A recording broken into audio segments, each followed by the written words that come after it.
আমরা বিগত 18 বছর আমাদের জীবনের ঝুঁকি নিয়ে লড়াই সংগ্রাম করেছি। আমাদের মতো তরুণদের জায়গা করে দিয়েছেন আমাদের প্রিয় নেতা বিএনপির ভারপ্রাপ্ত চেয়ারম্যান জনাব তারেক রহমান। বিএনপির প্রবীণ এবং নবীনের সংমিশ্রণে আমাদের সারা বাংলাদেশে আগামী ত্রয়োদশ জাতীয় নির্বাচনের প্রার্থিতা ঘোষণা করেছেন ধানের শীষে, এবং আপনারা দেখেছেন সেখানে অনেক আমাদের মতো তরুণদের জায়গা করে দিয়েছেন আমাদের প্রিয় নেতা বিএনপির ভারপ্রাপ্ত চেয়ারম্যান জনাব তারেক রহমান।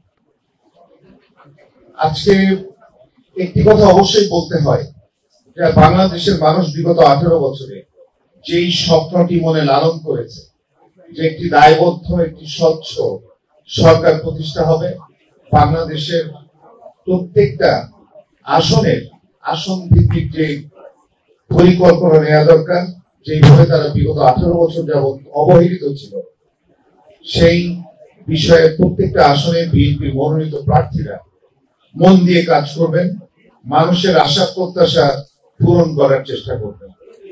আমাদের মাঝে অভিভাবক আছেন, আমাদের ঢাকা 8 থেকে যিনি বারবার নির্বাচিত হয়েছেন, মেয়র হয়েছেন, মন্ত্রী হয়েছেন, আমাদের অভিভাবক জনাব মির্জা আব্বাস, এবং আমাদের মাঝে উপস্থিত ঢাকা 6 থেকে মনোনীত বিএনপি মনোনীত প্রার্থী আমার ছোট ভাই জনাব ইশরাক হোসেন। আমরা নতুন যারা আছি, আমরা আমাদের প্রবীণদের দেখানো পথে হাঁটবো। আমরা মানুষের স্বপ্ন পূরণে রাত দিন পরিশ্রম করে যাব। আমরা বিগত 18 বছর আমাদের জীবনের ঝুঁকি নিয়ে লড়াই সংগ্রাম করেছি, দেশের মানুষের আস্থা অর্জন করতে পেরেছি। তাই আমরা আজকে বলতে চাই, বিএনপির ভারপ্রাপ্ত চেয়ারম্যান জনাব তারেক রহমানের নেতৃত্বে আগামী বাংলাদেশে নতুন করে যে বাংলাদেশ বিনির্মাণের স্বপ্ন, যে সংকল্প বিএনপি দেখিয়েছে, বিএনপি কথা বলছে, সেটি পূরণে আমরা দায়বদ্ধ থাকবো এবং আমরা সেটি পূরণে রাত দিন পরিশ্রম করে যাব।